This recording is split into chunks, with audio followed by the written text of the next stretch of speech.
Alright, let's get started. Hello, welcome. Today I'll talk about Japan and soft power specifically, how it holds soft power over the West. Yeah, so how it uses like pop culture, anime, manga, fashion, food, all that jazz. And yeah, so let's talk about it. Yeah, have you ever heard of Naruto? Yeah. Naruto, he's pretty popular. Or, you're a gambler, you like those Pokemon cards. Or you're not a gambler and you just like Pokemon. Or super advanced Japanese technology like the Japanese toilets, you know? That's pretty cool. Okay, this stuff is cool, but it's also about soft power. So what is soft power? Well, soft power uses pop culture, media, pretty much anything that can be visually attractive, like movies, art, stuff like that. Yeah, like these movies. These make America look so cool. It's like raw America, military, so cool. Unbroken, unbreakable spirit. All these guys are super American. They're all soldiers. So that kind of gives anyone who watches this kind of like a good insight of, or I guess like a glorified insight of American soldiers and America in general. It's kind of like that. So now we move over to anime. Yeah, look at that. Anime looks pretty cool. It does. Look at this. Chainsaw Man, Frieren, Apothecary Diaries. These are pretty new, and especially with the new animes, they look very visually appealing. Look at this. Look at this beautiful animation, beautiful lighting. It's very detailed. Even the older anime, it's very vibrant animation, and it's just very visually pleasing to watch. And so now we move over to the characters. These are just some main characters from some pretty popular animes. Yuji from Jujutsu Kaisen, Naruto from Naruto, and Deku from My Hero Academia. And all of these characters, and usually a lot of main characters in animes, have this kind of like undying will. They project like an idea of perseverance, and they're very empathetic as well with the Japanese. They kind of align with Japanese morals.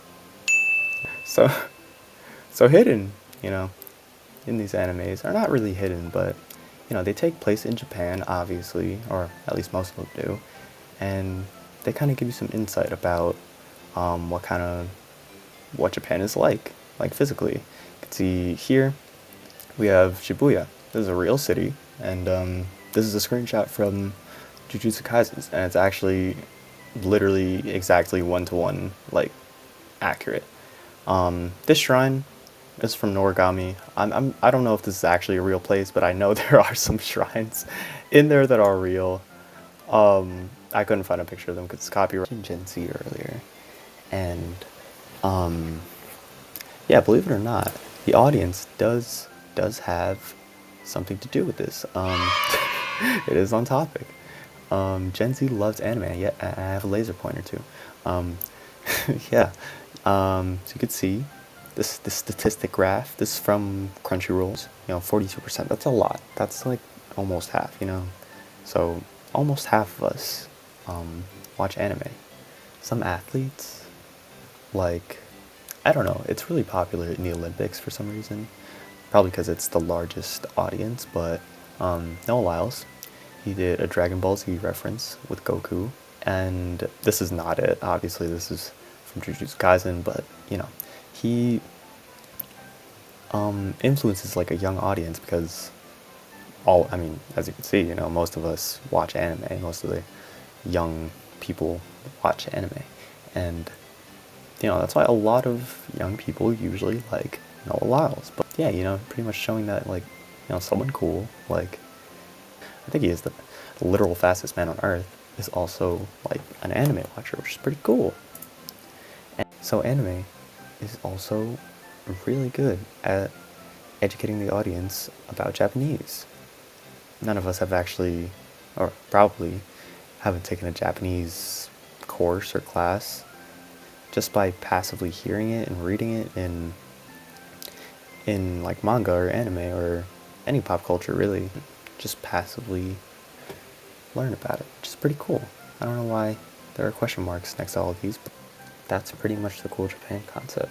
Pretty much anything that's from Japan, people are bound to like, solely because it's from Japan, and it's cool because it's from Japan. You know, something could be made the same exact way, you know, be the same exact thing almost, but it's not from Japan, and people will not find it cool. This is sort of an extremist, like, example, but it delivers the concept pretty well.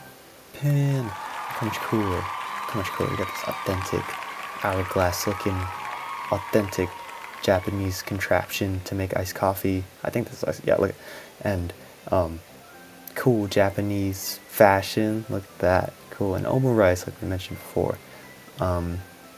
Yeah, but this is actually like pretty important stuff to kind of make Japan's image look super cool. Like look at all this cool stuff, you know. People say, nuh-uh, anime and you know, pop culture and fashion can't really teach people about Japan.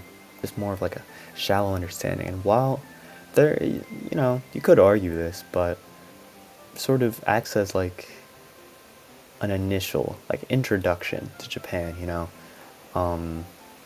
which kind of sparks, you know, long-term interest. With being interested in anime, you kind of have an interest or appreciation for Japan, you know, subconsciously.